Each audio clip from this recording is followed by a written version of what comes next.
বিসমিল্লাহির রহমানির রহিম। বিএনপির নেতা হারুন সাহ,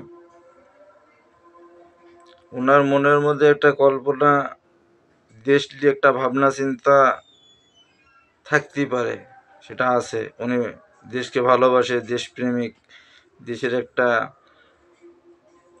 ভালোবাসা তার ভিতরে থাকবে, নেতা মানুষ, এটা কোনো সমস্যা না।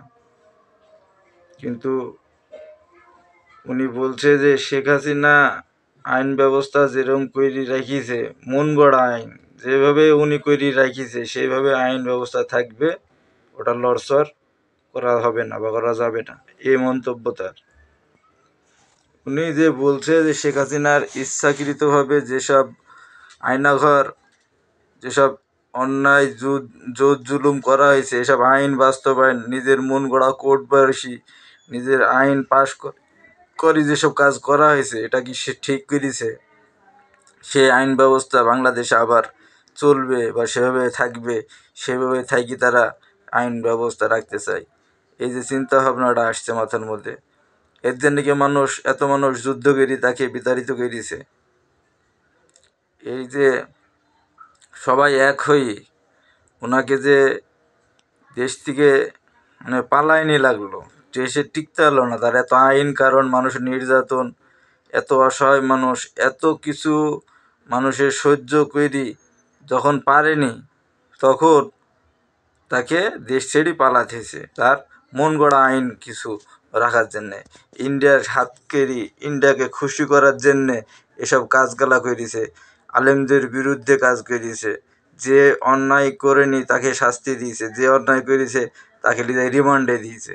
এই যে উল্টাপাল্টা শাসন কাসন, এই যে উল্টাপাল্টা সব কিছু নিয়ম কারণ ছিল তার, এসব আইন, এসব আইন মন গড়া আইন, যা বলবো তাই করতে হবে, যা যেমনি বলবো সেমনি করতে হবে, এই যে আইন তৈরি করেছিল, এই মন গড়া আইন কি বাংলাদেশে রাখা উচিত বা থাকবে? বাংলাদেশের সংবিধানে নতুন কইরি আর কোনো আইন তৈরি হবে না। একটা আইন তৈরি করা আছে দুনিয়া সৃষ্টির পরে, সেই আইনই থাকবে আল কোরআন। কোরআন দিয়ে মানুষের জীবন যাপন করতে হবে, কোরআন সামনে রেখি কোরআনের মধ্যে কি বলছে সেই জিনিসটা সুন্দর মতন বুঝি কাজ করবে। কোরআনের আইনই দেশে থাকবে, সে যে সরকারই যাক, সে যে সরকারই যাক, সেটা আবার ভোট করতে যাই বিএনপি যাক, জামাত যাক, বা আওয়ামী লীগ যাক, বা হাত পাখা যাক, যে সরকারই যাক, কোরআনটা আগে থাকবে। কোরআনে আপনার জীবন ব্যবস্থা দেওয়া আছে, কোরআনে আপনার জীবন ব্যবস্থা, জীবনের আইন কানুন, কেমনে চলবেন, কেমনে খাবেন, কেমনে ফিরবেন, কেমনে কর্ম করবেন, সব কিছু টোটাল কোরআনের ভিতরে দেওয়া আছে।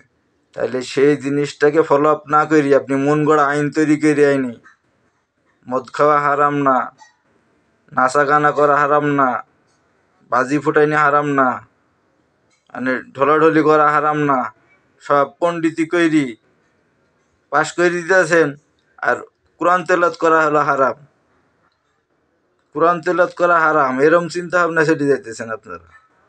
এগুলান বাদ দেন, বাদ দিয়ে বাংলাদেশের কোরআন দিয়ে মানুষ জীবনযাপন করবে, কোরআন দিয়ে দেশ শাসন করবে, কোরআনের মধ্যে যেরম বলছে মানুষের মঙ্গলের জন্যে সেভাবে কাজ করবে, এটাই বেটার।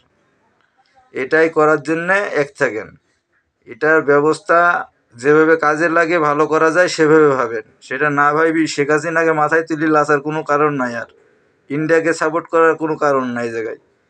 ইন্ডিয়ার মন গড়া ইহুদি খ্রিস্টানকে মাইনে কাজ করা, কালচার ওগুলা ধরিলে আসা, মন গড়া আইন তৈরি করা, সংবিধান তৈরি করা, এগুলো পার্লামেন্ট থেকে সব চেঞ্জ করে ফেলতে হবে, সব উল্টে ফেলতে হবে, এসব কিছু থাকবে না।